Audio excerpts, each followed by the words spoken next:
The October wind carried more than just the scent of dying leaves as I drove down the narrow blacktop toward St. Martin, Mississippi. It carried whispers of things that shouldn't exist, stories that crawled out of the bayou like ancient secrets refusing to stay buried. I should have turned around the moment I saw the first pale figure standing motionless between the cypress trees, but curiosity has always been my weakness, and in this godforsaken corner of the Deep South, curiosity could get you killed. My name is Marcus, and I'm a paranormal investigator. I've spent 15 years chasing ghosts, debunking frauds, and documenting the unexplained. I thought I'd seen everything until I received that letter postmarked from St. Martin. The handwriting was shaky, desperate. They watch from the trees. They follow the cars. The rock and roll graveyard ain't the only thing buried out here. Come quick, before they take me too. It was signed J. Thibodeau with an address on Bayou Road. By the time I arrived, the house was empty, windows boarded up, mailbox hanging crooked like a broken neck. The neighbors claimed no one by that name had ever lived there.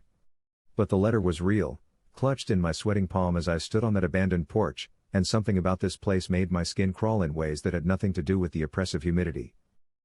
That was 3 days ago. Now, as my rental car's headlights carved through the gathering dusk, I was beginning to understand why J. Thibodeau had sounded so desperate. The road to the rock and roll graveyard twisted through some of the most isolated country I'd ever seen, endless stretches of kudzu-choked forest punctuated by the occasional trailer or shotgun shack, most of them dark and seemingly abandoned. But it wasn't the isolation that made my hands grip the steering wheel until my knuckles went white. It was them. The albinos. I first spotted one around mile marker 7, standing perfectly still beside a massive oak tree draped in Spanish moss. Even in the fading light, the figure was unmistakable, bone-white skin that seemed to glow with its own pale luminescence, hair so light it was almost translucent, and eyes. God, those eyes. Even from 50 yards away, I could feel them boring into me, tracking my progress with an intelligence that was neither human nor entirely inhuman. The figure didn't move as I passed. Didn't wave, didn't acknowledge my presence in any normal way. It simply watched, head turning with mechanical precision to follow my car until the curve of the road hid it from view. My first instinct was to dismiss it as a trick of the light, maybe a scarecrow or some kind of yard decoration. But yard decorations don't breathe, and I swear I saw its chest rising and falling in the steady rhythm of living lungs. 2 miles later, I saw another one. This time it was a woman, at least, I think it was a woman, standing in the middle of a kudzu-covered field about 100 yards from the road. She wore what looked like a faded white dress that might have been fashionable 50 years ago, and her impossibly pale hair hung loose around her shoulders like spun silver. She was facing the road, facing me, and when my headlights swept across her, she raised one arm in what might have been a greeting or a warning. I slowed the car, heart hammering against my ribs. This was why I'd come to St. Martin, to investigate the reports of strange figures seen along this stretch of road, always pale, always watching. Local legend claimed they were the ghosts of a family that had died in a house fire back in the 1960s, cursed to wander the bayou roads for eternity. Others whispered about something darker, older, descendants of the original French settlers who had intermarried too much, too long, creating something that wasn't quite human anymore. The truth, I was beginning to suspect, was worse than either explanation. As I drove past the woman in the field, she lowered her arm and began to walk. Not toward the road, but parallel to it, matching my speed exactly. Even when I accelerated, she somehow kept pace, her movements fluid and wrong, like she was gliding rather than walking. I pressed harder on the gas pedal, the speedometer climbing past 40, 50, 60 miles per hour on the winding country road, but every time I glanced to my right, she was still there, still keeping perfect pace, her white dress fluttering in a wind I couldn't feel. Finally, mercifully, the road curved left and she vanished behind a wall of pine trees. But the relief was short-lived, because now I could see lights ahead, not electric lights, but something older, flickering and orange like torches or lanterns. And standing in those pools of dancing illumination were more figures. Many more. I counted at least a dozen as I crested the hill overlooking the rock and roll graveyard. They stood among the weathered headstones and listing monuments, perfectly still, perfectly pale, all facing the road. All facing me. The cemetery got its name from the unusual number of musicians buried there, blues players, jazz singers, and rock and roll pioneers who had called this part of Mississippi home. Local kids used to dare each other to spend the night among the graves, claiming you could hear ghostly music drifting through the Spanish moss on still nights. Looking at those motionless figures now, I realized the music wasn't the only thing the dead were trying to communicate. My hands were shaking as I pulled into the small gravel lot beside the cemetery entrance. The rental car's engine ticked and pinged as it cooled, the only sound in a world that had gone unnaturally quiet. No crickets, no night birds, no rustling of small animals in the underbrush. Even the ever-present buzz of mosquitoes had fallen silent, as if every living thing for miles around had suddenly decided to hold its breath. I sat in the car for what felt like hours but was probably only minutes, watching the pale figures among the graves. They hadn't moved since I'd arrived, but I could feel their attention like a physical weight. My paranormal investigation equipment was in the backseat, EMF detectors, thermal cameras, digital recorders, but suddenly it all seemed pitifully inadequate. What use were electronic gadgets against something that might be older than electricity itself? The decision to get out of the car wasn't really a decision at all. It was more like inevitability, the same kind of terrible certainty that draws a moth to a flame. I'd come here to investigate, to document, to find answers. The fact that I might not survive to share those answers was a risk I'd accepted the moment I decided to follow J. Thibodeau's cryptic letter into the heart of Bayou country. The gravel crunched under my feet as I approached the cemetery gate, and the sound seemed to echo in the unnatural silence like gunshots. The wrought iron gate stood open, hanging at an angle that suggested it hadn't been properly closed in years. Rust flaked off the metal as I pushed it wider, the hinges screaming a protest that made every nerve in my body fire at once. "Hello?" I called out, my voice cracking slightly. "Is anyone there?" The pale figures didn't respond, didn't acknowledge my presence in any way. But I noticed something that made my stomach clench with fresh terror. There were more of them now.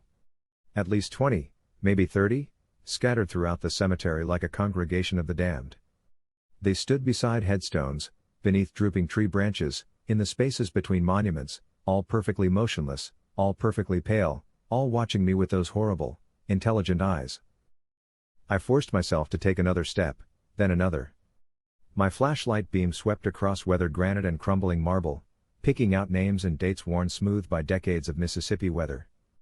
Many of the graves were old, dating back to the 1800s, but others were newer, including a disturbing number from the 1960s, the same decade when the Albino family had supposedly died in their house fire. It was then that I noticed the pattern. Every headstone marked with a death date in the 1960s bore the same surname, Thibodeau. The same name that had signed the letter that brought me here. There were 7 graves in total, 2 adults and 5 children, all died within a 3-day period in October 1963. The cause of death wasn't listed, but local records I'd researched mentioned a house fire that had claimed an entire family of French Acadian descendants known for their unusual appearance. Known for their albinism. My blood turned to ice water as the implications hit me. These weren't the ghosts of the Thibodeau family, these were the Thibodeau family, still walking, still watching, still somehow existing 60 years after their supposed deaths. And if the letter had really come from one of them? "You came," said a voice behind me, soft and barely above a whisper. I spun around, flashlight beam cutting through the darkness to illuminate a figure standing not 10 feet away. It was a man, middle-aged, wearing clothes that might have been fashionable in the early 1960s, a simple white button-down shirt and dark slacks, both somehow pristine despite 6 decades in a Louisiana graveyard. His skin was the color of fresh snow, his hair so pale it was almost transparent, and his eyes. His eyes were the palest blue I'd ever seen, like chips of winter sky, and they held an intelligence that was unmistakably, terrifyingly human. "J. Thibodeau?" I managed to whisper. He nodded slowly. "Jacques Thibodeau. Though I ain't been called by that name in a long, long time. Most folks just call us the Watchers now, when they call us anything at all." You're dead," I said, stating the obvious because my brain couldn't process anything more complex. His smile was sad and patient. "Dead's a relative term, mon ami. We died, yes, but we didn't leave. Couldn't leave. This land, it has a hold on us, you see. Always has, ever since my great-great-grandfather first settled here in 1847. The Bayou, she don't like to let go of what's hers." I wanted to run, every instinct in my body screaming at me to flee, but my legs felt like they were made of lead. What do you want from me? Want? Jacques laughed, a sound like wind through Spanish moss. We don't want nothing from you, investigator. We want something for you. We want to give you the truth you came looking for. He gestured to the other pale figures scattered throughout the cemetery, and I realized they were all moving now, gliding closer with that same unnatural grace I'd witnessed from the woman in the field. Men, women, children, all bearing the unmistakable features of the Thibodeau bloodline, the snow-white skin, the translucent hair, the pale eyes. The fire didn't kill us all at once, Jacques continued, his voice taking on the cadence of a storyteller, hypnotic and compelling. It took 3 days. 3 days of burning, of pain, of watching our family die one by one. And in those 3 days, something else came to visit us. Something old, something that's been sleeping in the deep places of the bayou since before the first white man ever set foot in Louisiana. The circle of pale figures was tightening around me now, but strangely, I no longer felt the urge to run. Jacques' voice was weaving a spell, and I was caught in it like a fly in amber. It offered us a choice, he said. Die and rest, or live and serve. We chose service, thinking we'd be protecting our land, our heritage. We didn't understand what we were really agreeing to. What were you agreeing to? I heard myself ask. Jacques' pale eyes reflected the beam of my flashlight like those of a nocturnal animal. To be the guardians between worlds. To watch the roads and the woods, to keep things from crossing over that shouldn't cross over. And to feed it, when it gets hungry. The temperature around me seemed to drop 20 degrees in an instant. Feed it what? Curiosity, Jacques said simply. Fear. Life force. The kind of energy that draws people like you to places like this, looking for answers to questions that shouldn't be asked. I tried to step backward, but found my feet wouldn't obey. The pale figures were close enough now that I could see the details of their faces, faces that showed no signs of decay despite 6 decades in the ground, faces that were beautiful in an inhuman, porcelain doll way that made my skin crawl. You wrote the letter, I said, understanding flooding through me like cold water. You lured me here. I wrote many letters, Jacques admitted. Sent them to investigators, journalists, thrill seekers, anyone whose curiosity might bring them down this road. Most never make it past the first watcher.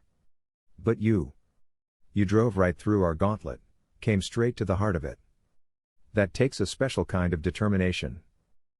Or stupidity, I muttered. He laughed again, and this time the sound was joined by others, soft, musical laughter from all around me as the assembled Thibodeau family shared in some private joke. Oh, it's definitely stupidity, said a new voice, lighter and more feminine. A young woman stepped forward from the circle, her white dress rustling like autumn leaves. She couldn't have been more than 16 when she died, but her eyes held the weight of decades. But the kind of stupidity that feeds the thing in the deep places real good. What thing? I demanded, fighting against whatever force was holding me in place. What are you talking about? Jacques tilted his head, considering. You ever hear of the old gods, investigator? Not the Christian God, not the gods of civilized folk, but the older things? The things that were here before humans learned to make fire, before they learned to fear the dark? I had heard of them, of course. Ancient entities that primitive cultures had worshipped and feared, beings of such alien intelligence that human minds could barely comprehend them. Most researchers dismissed them as mythology, metaphors for natural forces that early humans couldn't explain. They're real, Jacques said, as if reading my thoughts. And they're hungry. Always hungry. The bayou is full of places where the barriers between worlds grow thin, where old things sleep and dream and sometimes wake up looking for a meal. The young woman in the white dress moved closer, her pale hand reaching out to touch my cheek. Her skin was cold as marble, but terrifyingly real. We feed it investigators like you, she whispered, her breath smelling of old roses and fresh earth. People who come looking for the truth about the Watchers. Their curiosity, their life force, their screams, it all goes down into the deep places, keeps the old thing satisfied so it doesn't come looking for bigger prey. How many? I asked, my voice barely audible. How many what, Cher? She asked, stroking my face with those cold, pale fingers. How many people have you killed? The assembled Thibodeau family exchanged glances, communicating in that wordless way that families develop over time. Finally, Jacques spoke. Killed is such an ugly word. We prefer to think of it as transition. And to answer your question, you'll be number 43. 43. 43 investigators, journalists, curiosity seekers who had followed their letters and their lies down this dark road to this darker fate. 43 lives sacrificed to keep some ancient horror satisfied and sleeping. Why? I whispered. Why continue? Why not just let it wake up, let it take what it wants directly? The young woman's laugh was like breaking glass. Because when it wakes up all the way, when it gets really hungry, it doesn't just eat individuals. It eats towns. Cities. States. We've seen what happens when the old things rise up fully. The whole Mississippi River Valley would be nothing but bones and screaming wind. So we make the hard choice, Jacques added. 43 lives over 60 years to keep millions safe. It's not pretty, but it's necessary. I understood then, with the clarity that comes only in moments of absolute terror, that I was going to die in this cemetery. These beautiful, horrible creatures were going to feed me to something even worse, and my death would be just another footnote in their long service to an entity I couldn't even imagine. But understanding and accepting are two different things. I threw myself to the side, breaking free from whatever supernatural force had been holding me in place. My flashlight went flying, beam spinning wildly across the cemetery as I rolled behind a large monument and came up running. Behind me, I heard Jacques sigh with what sounded like genuine regret. They always run, he said, his voice carrying clearly across the graveyard despite my distance. As if there's anywhere to go. I sprinted between the headstones, crashing through the cemetery gate and stumbling toward my car. The keys were in my pocket, my investigation equipment forgotten in the backseat. All I cared about was getting away from this place, away from the watchers, away from whatever was sleeping in the deep places of the bayou. The car engine turned over on the first try, and I gunned it out of the gravel lot with a spray of rocks and dust. My headlights swept across the cemetery one last time, and I saw them, dozens of pale figures standing among the graves, watching me go with expressions of infinite patience. They knew something I didn't. They knew I wasn't going to escape. The road back toward civilization stretched ahead of me, dark and winding through the endless forest. I pushed the rental car as hard as I dared on the narrow blacktop, taking curves at speeds that made the tires squeal in protest. In my rearview mirror, the cemetery lights faded and disappeared, but the feeling of being watched never left me. That's when I saw the first roadblock. It wasn't an official roadblock, no police cars or warning signs. Just a pale figure standing in the middle of the road about a quarter-mile ahead, arms spread wide, forcing me to slow down or run them over. Even in my panic, I couldn't bring myself to commit murder, so I hit the brakes and brought the car to a stop about 20 feet away. The figure in the road was a child, maybe 8 years old, with the characteristic white skin and translucent hair of the Thibodeau family. It wore what looked like pajamas from the 1960s, and its feet were bare. When it smiled at me through the windshield, I could see that several of its teeth were missing. "You can't leave yet, mister," it called out in a voice like wind chimes. "The feeding ain't finished." I threw the car in reverse and floored it, backing up at dangerous speed until I could execute a three-point turn. If the main road was blocked, I'd find another way out. There had to be side roads, logging trails, something that would let me escape this nightmare. But every path I tried led to the same result. Another pale figure standing in the way, another member of the Thibodeau clan blocking my exit with that same patient, knowing smile. Some were adults, some were children, but they all had that same otherworldly beauty and those same terrible, intelligent eyes. After an hour of frantic driving, I found myself back where I'd started, parked in the gravel lot beside the rock and roll graveyard, engine overheated and steam rising from under the hood. The watchers had herded me like sheep, cutting off every possible escape route until I had no choice but to return to them. Jacques was waiting for me beside the cemetery gate, his pale features lit by the orange glow of what I now realized weren't torches or lanterns, but some kind of bioluminescent fungi that grew throughout the graveyard. In the weird light, he looked more alien than human, beautiful and terrible in equal measure. "Feel better?" he asked as I climbed out of the disabled car. Sometimes folks need to run a bit before they can accept what's happening to them. "Please," I said, hating the way my voice cracked. I have a family. People who'll come looking for me. No, you don't, Jacques replied gently. I read your file before I sent that letter. Divorced, no kids, parents dead, no siblings. You're what they call a lone wolf, investigator. That's why we chose you. Nobody's going to come looking, and when your rental car gets found abandoned by the side of some highway 3 states away, they'll assume you just decided to disappear. He was right, of course. I'd spent so many years chasing ghosts and debunking frauds that I'd never bothered to build real relationships with living people. The irony wasn't lost on me. I was going to die alone because I'd lived alone, fed to some ancient horror by the very type of supernatural entities I'd spent my career trying to understand. How does it work? I asked, surprised by my own calmness. Maybe acceptance really was the final stage of grief, even when you were grieving your own impending death. The feeding? It's actually quite peaceful, said the young woman in the white dress, appearing beside Jacques like a ghost materializing from the Spanish moss. The old thing doesn't want you to suffer. Suffering makes the life force bitter, harder to digest. It prefers willing sacrifice. And if I'm not willing? Jacques smiled sadly. Then we make you willing. The bayou has ways of changing a person's perspective, especially when they're down in the deep places where the old thing sleeps. As if summoned by his words, the ground beneath my feet began to tremble. Not an earthquake, this was something different, something organic, like the slow breathing of some impossibly huge creature.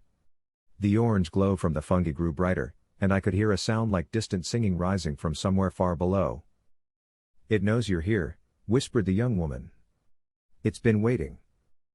The cemetery around us was transforming. The weathered headstones were sinking into the earth as if the ground had turned to quicksand, and in their place, strange phosphorescent plants were pushing up through the soil. The air grew thick and humid, filled with spores that made my vision blur and my thoughts slow. Don't fight it, Jacques advised, his voice seeming to come from very far away. Fighting just makes it last longer. But I couldn't help fighting. Even as the drug-like spores invaded my lungs and made my limbs heavy, some primitive part of my brain rebelled against what was happening. I stumbled backward, away from the transforming cemetery, away from the watchers, away from the growing sound of that alien song rising from beneath my feet. That's when I felt it, something massive shifting in the earth below, something so vast that my mind couldn't fully grasp its size. The old thing was waking up, drawn by the promise of fresh prey, and the ground itself was beginning to crack and buckle as it rose from whatever depths it had been sleeping in. 43, I gasped, understanding finally penetrating the fog in my brain. You said I'd be number 43. But what if I don't let you feed me to it? What if I run, and keep running, until someone else finds this place? Jacques' pale eyes widened slightly. You can't. The spores are making me hallucinate, I finished, forcing clarity through the growing delirium. Some kind of psychotropic fungus that makes people compliant. But I've built up a tolerance, too many years investigating haunted houses full of toxic mold. It wasn't entirely true, but it was true enough. The spores were affecting me, but not as completely as they'd affected the previous 42 victims. I could still think, still move, still fight. The young woman hissed like an angry cat and lunged for me, her beautiful face transforming into something predatory and inhuman. I dodged her grasping fingers and ran again, this time not toward my disabled car but deeper into the forest, where the Spanish moss hung thick enough to hide a fleeing man. Behind me, the watchers gave chase, their pale forms gliding between the trees with supernatural speed. But the forest was dense and dark, and I knew how to move quietly through wilderness terrain.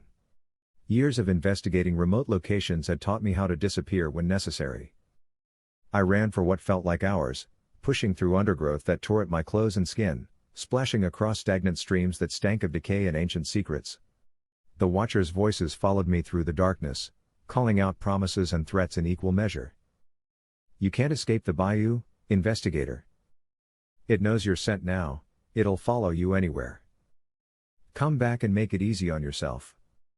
But gradually, their voices faded, and I found myself alone in a forest that was somehow worse than the cemetery I'd fled. The trees here were wrong, twisted into shapes that hurt to look at, covered in the same phosphorescent fungi that had been growing among the graves. And the silence was absolute, as if every living thing for miles around had been consumed by whatever was stirring beneath the earth. I kept moving, navigating by the stars when I could see them through the canopy, trying to put as much distance as possible between myself and the rock and roll graveyard. My cell phone had no signal, my GPS was useless, and I was beginning to suspect that the normal rules of geography might not apply in this part of the bayou. That suspicion was confirmed when I crested a low hill and saw lights ahead, not the orange glow of fungus, but the warm yellow light of electric bulbs. A house, isolated and seemingly abandoned, but with signs of recent habitation. Smoke curled from the chimney, and I could see the blue flicker of a television through one of the windows. I approached carefully, every instinct screaming that this was a trap. But I was exhausted, dehydrated, and lost in a wilderness that seemed to operate by its own rules. If this was a trap, at least it was shelter. The front porch creaked under my weight as I climbed the steps to the door. Before I could knock, it swung open, revealing an elderly black woman with kind eyes and a shotgun cradled in her arms. "You the investigator?" she said. It wasn't a question. I nodded, too tired to be surprised that she knew who I was. "Come in then," she said, stepping aside. "We got things to discuss." The interior of the house was warm and welcoming, filled with the kind of comfortable clutter that spoke of a life well lived. Family photos covered the mantelpiece, and the smell of coffee and fresh baked bread made my stomach growl with sudden hunger. "Sit," the woman commanded, gesturing to a worn but comfortable armchair. "You look like hell." "Thank you," I managed, collapsing into the chair. "I'm Marcus Webb, paranormal investigator from Memphis," she finished. "I know who you are. Been expecting you for about 3 days now." "You have?" She nodded, setting the shotgun aside and bustling into the kitchen. "Ever since the Thibodeau boy started stirring up the deep places again." "Tea?" "Please." I watched her move around the kitchen with practiced efficiency, preparing a service for two. "You know about them? About what they're doing?" "Child, I've been living in this bayou for 73 years, she said, returning with a tray. "My grandmother lived here before me, and her grandmother before her. We've been watching the watchers longer than they've been watching the roads." She handed me a cup of tea that tasted of mint and something else, something that cleared the fog from my head and made me feel more alert than I had since entering the cemetery. "Name's Evangeline Boudreau," she said, settling into a chair across from me. "And before you ask, yes, I'm related to the Thibodeau clan. Distant cousins, you might say. Close enough to know their business, far enough away to avoid their curse." "Curse? You think what happened to them was an accident?" Evangeline laughed, but there was no humor in it. That whole family line been touched by something old and hungry for generations. Started with old Auguste Thibodeau back in 1847, when he found something in a cave down by the river. Something that promised him power and prosperity in exchange for service. I leaned forward, finally getting answers to questions I'd been carrying since I first read Jacques' letter. "What kind of service?" "Blood," Evangeline said simply. "Once a generation, the family had to feed it someone from outside the bayou. Keep it satisfied so it would stay sleeping. But Auguste's descendants got greedy, started trying to find ways around the bargain. By the 1960s, they thought they'd found a loophole. The fire? They staged their own deaths, thinking they could break the contract if they wasn't technically alive anymore. But the old thing don't care about technicalities. It bound them to their service anyway, turned them into something between life and death. Made them better hunters, better at luring prey." The tea was making me feel stronger, but also filling me with a terrible understanding. And they've been feeding it ever since. 42 people over 60 years, Evangeline confirmed. "Would have been 43 if you hadn't broken free of their spell." "How did you know I would?" She smiled, and for the first time since I'd fled the cemetery, I felt a glimmer of hope. "Because I've been putting protection wards on every investigator who comes through here, hoping one of them would be strong enough to resist. Took me 6 tries, but you're the first one to make it out of the cemetery alive." "Protection wards?" "In the letters," she explained. "I've been intercepting Jacques' mail for years, adding a little something to each envelope before it gets sent on. Nothing that would stop him from luring you here. I needed someone to actually confront them, but enough to give you a fighting chance once you understood what you were up against." I thought about the letter that had brought me to St. Martin, trying to remember if there had been anything unusual about it. Now that I focused, I could recall a faint smell of herbs and something that might have been blessed salt. So what now? I asked. The Thibodeau family is still out there, still serving that thing. If I leave, they'll just find someone else to feed to it. Evangeline's expression grew grim. That's where you got a choice to make, child. You can run, get in your car and drive as far from Louisiana as you can get, never look back. The protection I put on you will keep them from tracking you, long as you stay away from the bayou. Or you can help me end this. Once and for all. The old woman rose from her chair and walked to a cabinet in the corner of the room. From it, she withdrew a leather-bound journal, its pages yellowed with age. This belonged to my great-great-grandmother, Marie Boudreau. She was Auguste Thibodeau's contemporary, and she documented everything: the cave, the thing he found there, the bargain he made, and most importantly, how to break it. She handed me the journal, and I could feel power radiating from its pages like heat from a fire. The writing inside was in French, but somehow I could understand it, as if the protection wards were translating the words as I read them. According to Marie, the old thing can be bound permanently, sent back to whatever dimension it came from. But it requires a willing sacrifice, someone who enters its domain voluntarily, someone it's already marked as prey. My blood turned cold. Someone like me. Someone exactly like you, Evangeline confirmed. But not the kind of sacrifice the Thibodeau family has been making. This would be different. You'd be carrying binding symbols, speaking words of power, turning the feeding ritual into a banishment ritual. And the chances of me surviving it? Honestly? Not good. Marie estimated maybe 1 chance in 10, and that's if everything goes perfect. I stared at the journal, reading about rituals and binding circles, about ancient words that could compel even the oldest entities to obey. It was everything I'd spent my career looking for, proof that the supernatural world operated by rules, that with enough knowledge and preparation, even the most powerful forces could be controlled. Why me? I asked finally. You could have tried this with any of the other investigators. Could have, Evangeline agreed. But you're the first one who escaped their initial attempt. That marks you as someone the old thing wants but can't easily take. Creates a kind of tension, you might say. Makes the binding more likely to work. I closed the journal and looked at the old woman, this stranger who had saved my life and was now asking me to risk it again. If this fails, if I die down there, what happens to you? To the people in the towns around here? If it fails, then things go on like they have for 60 years.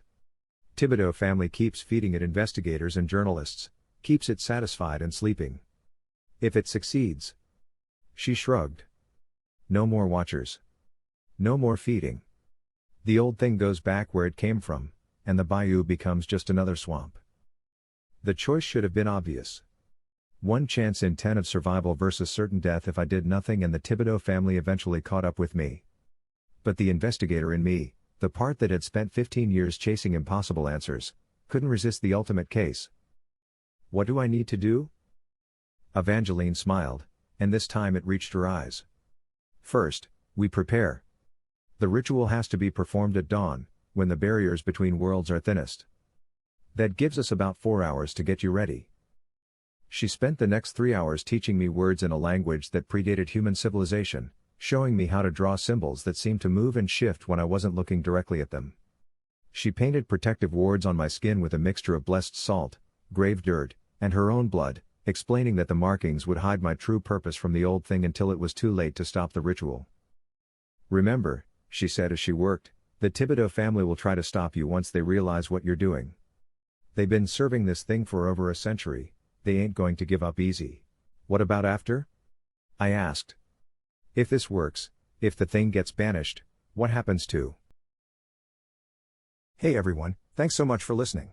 If you enjoyed the video, please hit that like and subscribe button, and then share it with your friends. Your support helps us grow and create even more awesome content.